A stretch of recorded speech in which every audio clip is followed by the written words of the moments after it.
Welcome to Breaking Ice and Building Bridges from Possibilities. I'm Kelly Johnson. And I'm Byron Jackson. Glad you're here. Connecting a community through conversation. Hello. Welcome to Breaking Ice, Building Bridges. I'm Byron. I have no idea what I'm doing. Okay, I will tell you folks, for the two of you that are listening, that our guests today, they talked for like 30 minutes. I was like a fly on the wall. They didn't really need me. So I have a feeling once I introduce these two ladies, this will be the last time that you hear from me. But I'm glad they're here. I have been trying to get their names right. I have my own problems I'm dealing with over here, and I'm trying. So we'll begin with, Kyra Nolan. Did I get that correctly? Yes, that's correct. And you're a high school English teacher. Yes, at the Great Douglas High School. I also am a singer, so I sing on the side when I'm not teaching. Do you? Okay, yes, Are you going to sing today? I'm sorry, Byron. I told you guys, once they start, it's a small rope I'm on. So, okay. So what do you like singing? I like soul music, gospel, contemporary. That's pretty much R&B. That's what I sing. Okay. So, Temptation, My Girl. Let me hear you. Are you going to do it? We just put her on the spot. Oh, my gosh, I'm so excited. Just the beginning of it. All right. Dang. Okay. I got sunshine. Okay, I'll go. Okay. I'll go, and then you'll go, oh, no, not you, Betty. Okay. I got sunshine on a cloudy day. Oh, yes, Queen. Yeah, buddy. You're going to sing my new theme song when I come up. Okay, great. I love it. Instead of my guy, my girl, it would be my guy. My guy. My guy. Perfect. Baldy. And then the vivacious. Vivacious. The electric. Electric. The electric Katie Kinder. You did good, Byron. Thank you. That was it. Yeah. Thank you very much. Katie Kinder. And Byron, we do need you. You said that we wouldn't need you, but we do. Look at your glasses. Your glasses match your outfit. You guys can't even see, but it's just, chef's kiss. Perfect. Thank you. I will tell you. So, Katie has been she's around our place all the time. I think she's like begging for money. She's out on the corner. She's not. She's out on these streets. She's out on the street corner. I love possibilities. I want to move in. Sometimes I just come here to work. Well, so what I was going to say on my sentence, though, is that seeing you around, you're always engaged in talking to people. It's true. But your personality has always attracted me to know you. Oh, well, thank you. That means a lot. And so I just, I'm on the peripheral fixing microphones or whatever I'm doing, but I do see you. And so what do you do? What do you do, That's Katie? so sweet. Thanks. Well, I've been a teacher since 2006, and I am a professional development leader, author. I'm out training baby teachers. And so I've been going to different schools, and I love on the teachers, and I train them. We've got post-pandemic students, and post-pandemic teaching is different than it was even 5 years ago, right?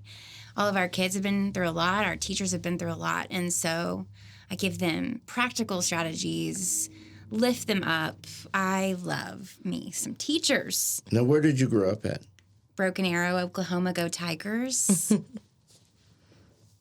I have a daughter in Broken Arrow. You do? Yes. Really? Okay. Is she a teacher? She's not. She is a headhunter for nurses. Ooh, okay. We need that too. But also tell her that if she wanted to be a teacher, We're here for him. we're here for that. The way that she is pumping out babies, The way that she's pumping out babies. I think she has her own classroom Okay. that she's going for. She will really hate me for just saying that. But The way she's pumping out babies. We need to apologize to her right now. I'm so sorry. It's your dad. Where did you grow up? I grew up in Oklahoma City. Did you go to Douglas? I did. I went to Douglas when it was a middle school. So I went to Douglas when it was middle school. And then I graduated from PC North. Oh. PC. That's what Now, I taught to. Is your loyalties divided? It really is, but it's like really more so towards Douglas. Like that's where my heart is because I feel like that's where I grew the most. That's where I was the most active. That's where all my people, like everybody I met, my friends, like I kept them from Douglas. And not that I didn't meet people from PC North, and I still have friends, but I don't know. It was just more, I connected more when I was at Douglas because when I went to PC North, I wasn't involved as much. I only did like one activity, and that was really it. So my heart really is at Douglas. So that's now why I'm you're back. teaching there and like giving back to your community that raised you. I love that. Yeah, and it's nice to be like some of the teachers that was there when I was there, they're still here. So it's like great because they don't even treat me like, oh, like you're just this little girl. Like they actually respect me as a colleague and they help me. So it's really been just so nice. Is it hard for you though to like not say Mr. or Mrs. So-and-so or Coach so-and-so? Is it hard for you to say their first name? Is what I'm asking. I never say their first names. Yeah. I'm like, I don't. I just say Coach or Mr. Miss. Yeah, I've never. But even in my natural, like everyday life, I don't even address my elders or people older than me like that. I always say Miss or whatever. I hardly ever call people like, just like, hey, Byron. Like, you know. What up, Byron? I am the elderly. I'm sorry. It's okay. I just go with it. So you seem, if I was actually, if I could give you like an animal, like a spirit animal, the one I thought of with you is like a lion. And so I don't know why. It just kind of, but you just seem like a lioness. But okay, because both of these ladies are really fashionable, and each of your Byron, thank you. I've never been called fashionable. Each of your clothing are very unique to you as a personality. So my question to you is: growing up, what was your thought and philosophy on dress and clothing? I say growing up, I did not have.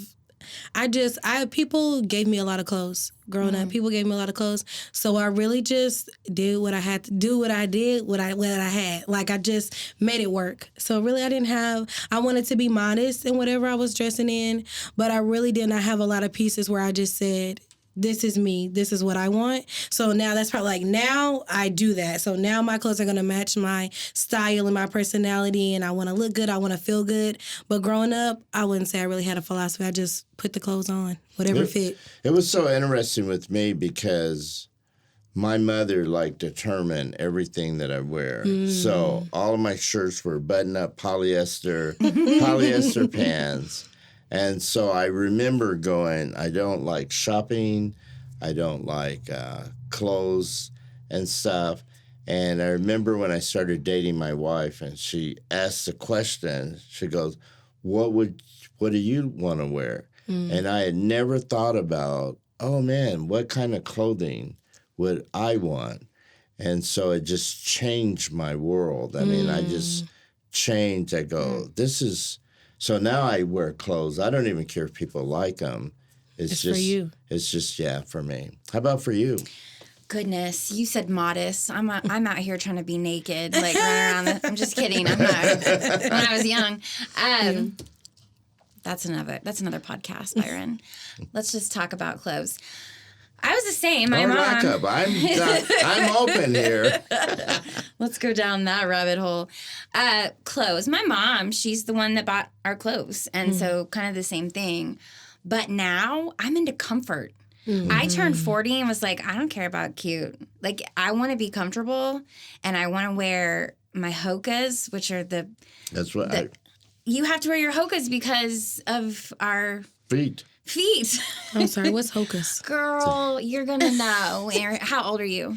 I'm 27. Okay, here in some years, you're going to need some hokas. Because they're shoes that are designed for your feet, especially if you have arch problems or walking. And I was having trouble, and I went to the store, and they actually fitted me in some hokas. They had me walk and said, they're expensive. Don't I'm get like, me wrong. I probably need them because I'm on my feet all day long. I hardly sit down. Oh, you won't go back. Okay. Once you go hoka. You won't. Once you go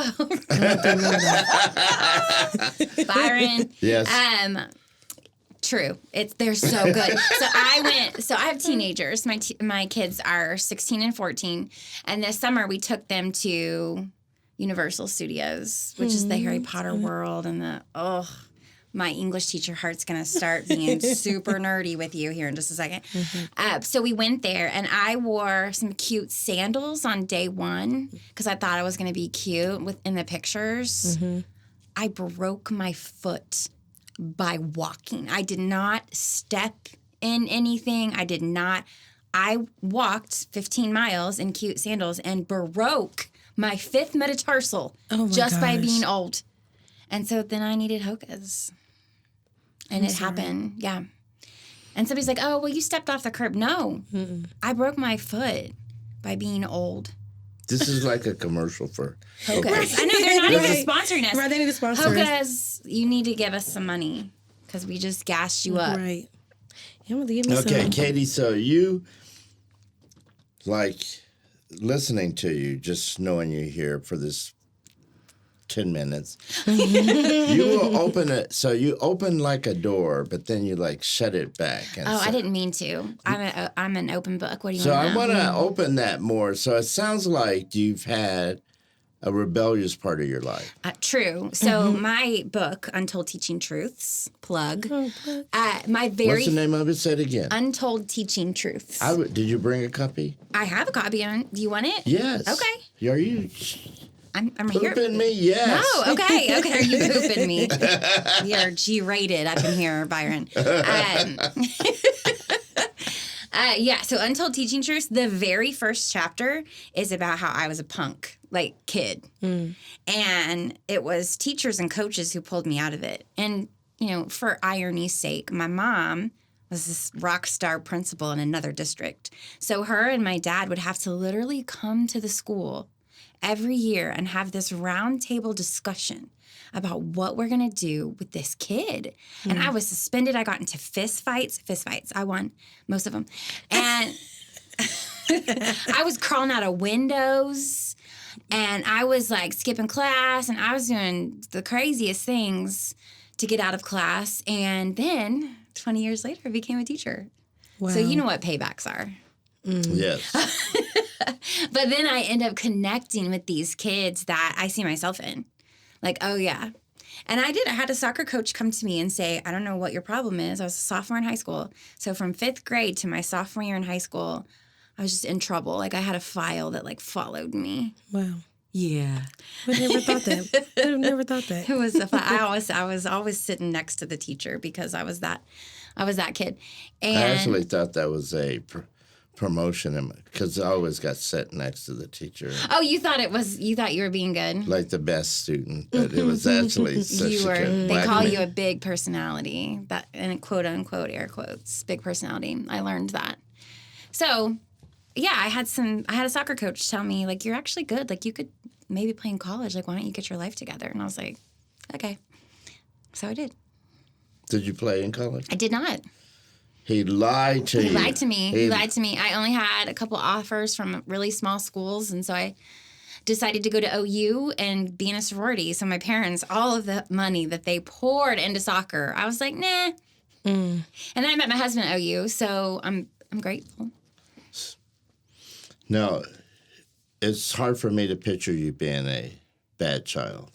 Yeah, I really wasn't bad. But I did I did have a lot of arguments, but they wasn't my fault. So really that's what my Okay, hold on a minute. So the arguments were not your fault? No. I still remember this argument 40 years I remember later. 40 years later. Yeah, I remember everything clear as day. I remember. Bring it wasn't reality that long into ago. this. It wasn't that long ago. But yeah, I just I didn't want to get in trouble. I was not trying to get in trouble.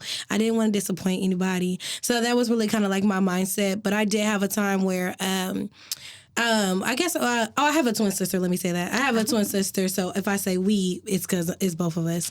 But we were, we got bullied a lot. Like people just, I don't know what it was. Like for whatever reason, they just felt like we had a problem. We didn't. We were like, so this is, I went back and forth from Putnam City to Oklahoma City Public Schools a lot. So this was like when I went to Douglas, it was my first, coming back from Putnam City. So I didn't know a lot of the kids and stuff like that. We just had a different way about us because we're coming from Putnam City. So for that was a hard transition. And and people didn't really like us that much. So we got into arguments. Like we always got into arguments. So, and we were pretty angry about it. And then this lady said to me, she said, if you go to jail, I will not come and visit you. I will not come. I will not come and visit you because you will have to sit in there because I will not tolerate this behavior. And so I was like, is this a teacher? Okay, no, but she was a lady that went to my church. Okay. So she said that, and after that, I said, homeless lady on the corner. Yeah, this is the homeless lady I met on the corner. She just saw me, and she stopped me right there on the sidewalk and said, if you don't get it together right now, this is going to be the end. And it changed my life forever. Thank you, homeless woman, wherever you are. I hope you are not still on that corner. Okay, so but yeah. I always like to have words. And then, so I'll throw a word out, and you guys just tell me what that means to you. So my word for today is heal, H-E-A-L. H-E-A-L. H-E-A-L. Like not the heel of your Not the foot heel of your foot. that you could break if you don't but have the focus. heel like of a wound. Okay. I think we live in a really messy world, and it takes a lot of courage to be vulnerable and heal your own wounds from your own trauma, whether that comes from childhood or comes from other situations, because we don't make it that far in life without having trauma. And I think it's important to look inward and heal yourself. Nobody else can do it for you. Yeah. God, that just was so deep. I thought it was good. I thought it was good too. I thought it was good. It was great. It was deep though. Yeah. And I would just say, just to keep going off of that, like even like right now, I'm just going through like getting mentored and going through therapy just to heal my inner self. So that has been a process, and it takes a lot of work, and you have to really be ready for it. Like people say, yeah, I'm going through my healing journey, but it's like, no, it's a work, and you have to want to do it, but it is beautiful on the other side. It's healing. It's hard, but it is beautiful. That was tweetable. Love that. Yeah, I find this because I'm 70, and so I find that really I am still healing in areas, and that it never stops. I think that will always be this process with me on healing pieces of my life. I have grandchildren and great-grandchildren, and so one of my healings has been really trying to heal my relationship with them. So I've done pretty well with my children, but now they don't, and it's not a lot of trauma with us, but they just don't know me very well. And so I have 5 grandchildren that are between the ages of 20 and 34. And so anyway, it's been a very hard. I'm actually enjoying the journey because I don't think I will ever be a perfect human, but I am going to be a human that enjoys my life. Exactly. Yeah, that's good. We all should. Yeah. That was tweetable too. It was. Yeah. Like Life Lessons by Byron. Is that your next book? I haven't wrote the first one. So could I ask you something? Is that your first book? So That needs to be could the I first ask you, one. tell me, is this true about you or not? Just because you're very funny and witty and smart. So is it hard to get past like your armor that kind of guards who you are up close? Well, I think most things are funny. And some things that are inappropriate I find funny. But is that a way kind of to keep I just think that I laugh a lot for the same reasons I cry a lot. It's because I'm paying attention. And that's not me. That's Glennon Doyle. I wish I said that. But what's happening? Fine. So who I enjoy quite a bit, by the way. Glennon Doyle. Yes. I was just talking to Jazz out there about Michelle Obama was just on Glennon Doyle's podcast. I listened to it while I walked my dog yesterday, and it was so good. And she just talks about how we should talk about mental health. We should talk about, things that are going on and the things we can control and the things we can't. She talked about marriage being hard. She's like, you can't look at Barack and I just called the president Barack. You can't look at Barack and I and think that, hashtag goals. Like, we had hard times, especially when our kids were little. And it was really good. Anyway, I'm paying attention. So I cry for the same reason I laugh. So I think, for me, I think that I'm, it's very easy for me to engage with people.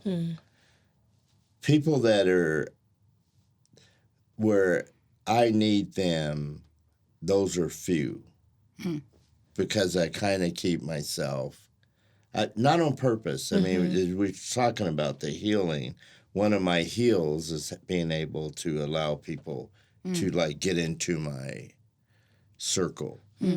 And so I notice it at work and stuff, being able to allow coworkers to get past. I'm the opposite, though.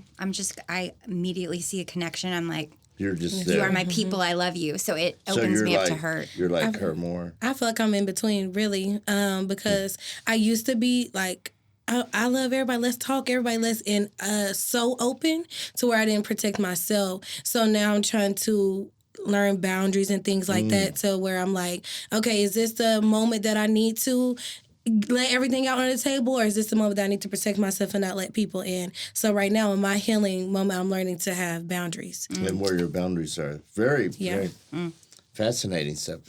Well, thank you, guys. I guess our time is up. I know, that was fun. Damn you, Jasmine. How dare you say that to Jazz? Very fascinating. Your energy, ladies, is just off the charts. It's just great. You. So Thanks. Thank you very much for being here. I hope you already have a podcast. Do I get to read your book? Yes, I'm going to give you my book right now. Okay, so I get the book, and I hope you come. I just think your podcast would have so much to give to people. Yes, I'm ready to get it started. I've been procrastinating, but I'm ready. Well, teaching right now it's not easy crawling to the end. It might be. That's why I'm like, I'll just wait till the summer. Right. But yes. So Kedra, right? Kyra. See there? What does it take me? 30 minutes. 30 minutes. I need a little name tag. My wife goes, why don't you just use a card and write their name? I go, oh, yeah. That's a good idea. Oh, you didn't do it. We should have wrote a paper down for you. I know, yeah. I need lots of papers. I need to be led around a lot. And but I'm having when I start pissing myself and I have to wear Depends. That's when you're going to let people help you? I'm just going for a whole new We'll diaper wardrobe. you. We'll diaper you, Byron. We will. I want Dayglow Depends, colors, peace signs on my back. After women have babies, we start pissing ourselves anyways. It's it doesn't have anything to do with our mind being gone. It's you cough, you just sneeze wrong, and you pee yourself. I had cancer, Did not know that. And so they took out my prostate. Okay. And I have the same thing now. I could just I could laugh or sit down and then just a little squirt of pee come out. Yeah. So we all need Depends. Yeah, we all do. We all need Depends. we all need Depends. So Depends is going to sponsor us. Hoda is going to sponsor us. Okay, because we need them. Ladies, thank you very much. Thank you for having us. It's fun. It has been fun, hasn't it? Mm-hmm. Thank you. This is Byron, and this has been Breaking Ice, Building Bridges. We are out. Peace. Connecting a community through conversation. Breaking Ice, Building Bridges is the Possibilities Community Podcast platform. Thanks for tuning in.